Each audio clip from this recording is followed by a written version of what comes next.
যাত্রাবাড়িতে চাঁদা না পেয়ে লেগুনা চালককে পিটিয়ে হত্যা করছে।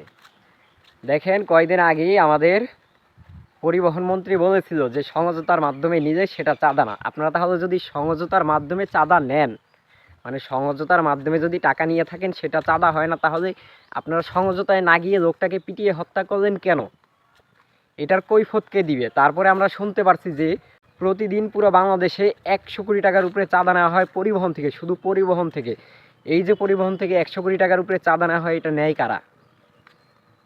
এটা কে নেই? এটা তো আপনাদের দেখতে হবে। আর আপনারা শুকুর শুকুর 8 দিন আইছেন ক্ষমতায়, আসার পরেই দেখি দেশের বিভিন্ন জায়গায় মারামারি পিটাপিটি, শুধু একটা বিষয় নিয়ে চাঁদা, চাঁদাবাজি চাঁদাবাজি চাঁদাবাজি চাঁদাবাজি। নিউজে গেলেই চাঁদাবাজি, ইউটিউবে ঢুকলে চাঁদাবাজি ছাড়া কোনো নিউজ নাই। অমুককে পিটায় হত্যা করছে, অমুককে কোপায় জখম করছে, অমুককে মারধর করছে, অমুককে বাড়ি ছাড়া করছে চাঁদা না পেয়ে।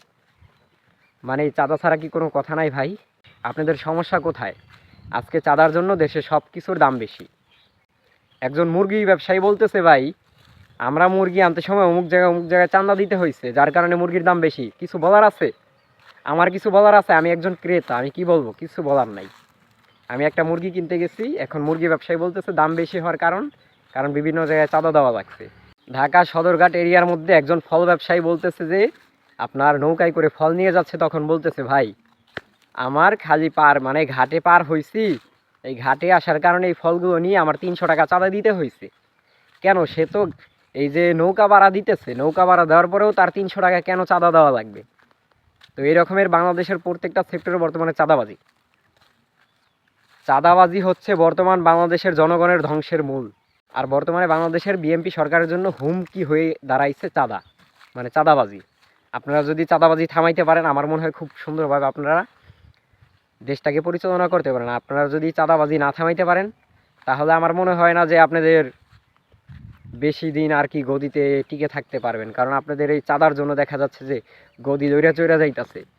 যাই হোক, আমরা আশাবাদী, আমরা আশা রাখবো যে আপনারা খুব দ্রুত এই চাঁদা জিনিসটাকে নিয়ন্ত্রণ করতে পারবেন আর নিয়ন্ত্রণ করার চেষ্টা করবেন। কারণ এই চাঁদার জন্য বর্তমান দেশের খুবই খারাপ অবস্থা, বর্তমান জনগণের খুবই খারাপ অবস্থা। তাই চাই এই চাঁদাবাজিটা খুব দ্রুত বন্ধ হোক। আর দখলদারিত্ব যেটা আছে আর কি, জমি জমা দখল করে অনেকে আছে, সেগুলো যেন আপনারা নিয়ন্ত্রণ করেন। তাহলে সেগুলো নিয়ন্ত্রণ করতে পারলে দেশটার আর একটু শান্তি হবে। কারণ আমরা বর্তমানে এই চাঁদাবাজি নিয়ে খুব হিমশিমের মধ্যে আছি, খুব বিভ্রান্তর মধ্যে আছি। তো আমরা চাই এই চাঁদাবাজিটা যে কোনোভাবে বন্ধ হোক। তো সকলকে বোঝার জন্য ধন্যবাদ।